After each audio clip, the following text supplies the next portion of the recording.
Françaises, Français, mes chers compatriotes, la France vit un moment très difficile, en temps de paix. Nous sommes en guerre. Nous sommes en guerre. Françaises, Français, mes chers compatriotes. Bonjour, monsieur Brume. Salut, ça va? Je vais pas bien, moi. Je vais pas bien. Non. Oui, je vois ça. Dites-moi, depuis quelques jours, je vous découvre hargneux. Vous avez du mal à digérer l'adresse du présipotent au petit enfant de la présipublique. Moi, je l'ai entendu, le présipotent. Eh ben, j'en ai ras la casquette de me faire engueuler. Je vous donne un exemple? Allez, bingo. Je demande aussi au gouvernement de préparer une stratégie pour prendre en compte les conséquences psychologiques de la pandémie et des différents confinements. Oh putain, alors il a fallu 2 confinements pour ça. Hein, peut-être, cher ami, qu'au 3e confinement, on demandera au gouvernement de penser à former des infirmières, du personnel hospitalier, et peut-être créer des lits de réa, peut-être. Je m'adresse à vous ce soir pour vous dire qu'il nous faut poursuivre nos efforts. Là, j'ai besoin de mes fiches, ça va être violent. Alors, la définition du mot effort. C'est parti. Activité d'un être conscient qui emploie ses forces pour vaincre une résistance. Alors maintenant, on va prendre celle du mot contrainte. Violence exercée contre quelqu'un entrave la liberté d'action. Hein? Il y a une couille dans le potage. Tout en prenant en compte à chaque fois, au mieux, les autres malades, l'isolement de certains, notre économie et ce qui fait la vie. L'éducation, la culture, le sport, notre art de vivre. Ah bah ça doit faire plaisir à plein de gens de se faire traiter d'art de vivre. En même temps, ça change de non essentiel. Je veux ici dire combien je remercie et combien nous soutenons tous les acteurs de la culture, à qui, je le sais, nous avons tant demandé, mais qui ont tenu, qui ont créé, innové, su trouver de nouveaux publics dans ce contexte si difficile. Nous avons besoin d'eux. Nos concitoyens ont besoin, en effet, de pouvoir avoir une vie, si je puis dire, et des activités au maximum, mais la culture est essentielle à notre vie de citoyenne et de citoyen libre. J'ai pas compris. Ah si. La culture, c'est essentiel. Alors, comment il l'a dit, le présipotent? Je prends mes fiches. Hein, voilà. Comment il a dit? Alors, c'est essentiel. Mais juste pour les citoyens libres. Je respecte les citoyens libres. Mais bon, ça a le mérite d'être clair pour une fois, quoi. On se fout de votre gueule, mais alors à un point... Partout sur le territoire, durant cette période, donc à partir du 15 décembre, un couvre-feu de 21h à 7h du matin sera mis en place.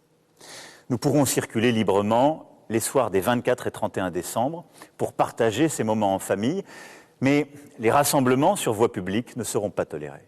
C'était pas la peine, mec, de préciser, on avait compris, on n'est plus libre en fait. Hein. On a juste le droit de faire des cadeaux avec des rouleaux de PQ qu'on a achetés pendant le premier confinement, puisqu'il nous en reste pour nos chères familles qu'on n'a pas le droit de voir à plus de 6. Et voilà, on est libre de... on est libre de pas t'écouter, hein, déjà. Nous avons fait preuve d'une capacité d'innovation, d'un sens de l'inventivité qui seront décisifs pour construire le futur et affronter les crises qui viennent. Nous avons aussi identifié certaines de nos faiblesses. Une organisation imparfaite, trop de bureaucratie, parfois un sens des responsabilités inégal. J'ai pas compris. Non, mais j'ai pas compris. Alors, on est géniaux ou on n'est pas géniaux? Il faut choisir maintenant. Hein. On est géniaux ou on n'est pas géniaux? Peut-être qu'il faudrait agir plutôt que parler. Même si on aime s'écouter. Quoi qu'il en coûte n'a pas seulement été une formule, mais bien des actes et une réalité. Ah bah ça, on l'a bien senti, la réalité, hein. Oh là, putain. Ouh. Oh là là. Ah, je sais pas... docteur, vous me direz comment on soigne un truc pareil, parce que là, moi, la liberté, je l'ai plus, mais alors la réalité, je vois à quoi ça ressemble. Et nous ne sommes pas au bout. J'entends bien, moi, monsieur Hargneux, en définitive. Cependant, souffrez que je vous donne une piste de réflexion. Un conseil, quoi. Non. Cultivez votre art de vivre. Vous aussi, vous me traitez d'art de vivre.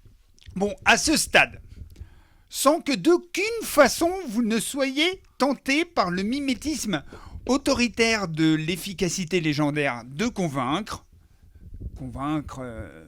comme le con vaincu, défiez-vous de l'argumentaire des experts de l'ignorance rabâchée, de nos ultra-crépidariens qui pourraient vous donner envie de les imiter. Prenez le temps de faire descendre la pression. Pratiquez le dessin, le yoga, le tricot. Tout ce qui vous permet de vous aligner avec votre cercle essentiel. Votre désir profond, pour ne pas vous perdre dans la bête d'action. J'en ai vu quelques-uns à une manifestation qui avaient un peu tendance à se perdre dans la bête d'action. Croyez-moi, la colère, ils ne la maîtrisent pas. Et la colère est autoritaire, même si elle est légitime.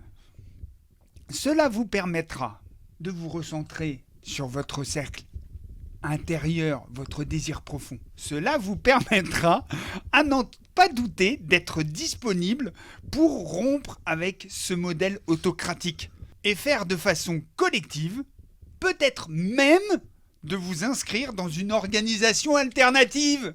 Très bien, c'était le service anti-violence saison 3 épisode 2. Je retiendrai que notre cercle intime ne doit pas être dilaté par les ultra-crépidariens, mais empuissanté par nous-mêmes. Puis prenez soin de votre cercle intime. Et nous ne sommes pas au bout. C'était bien. Il y avait des... J'ai vu des mollesses, hein. J'ai vu des gna là. Hein. Et je me suis fait chier, vous voyez, comme rarement. Vous voyez ce que c'est se faire chier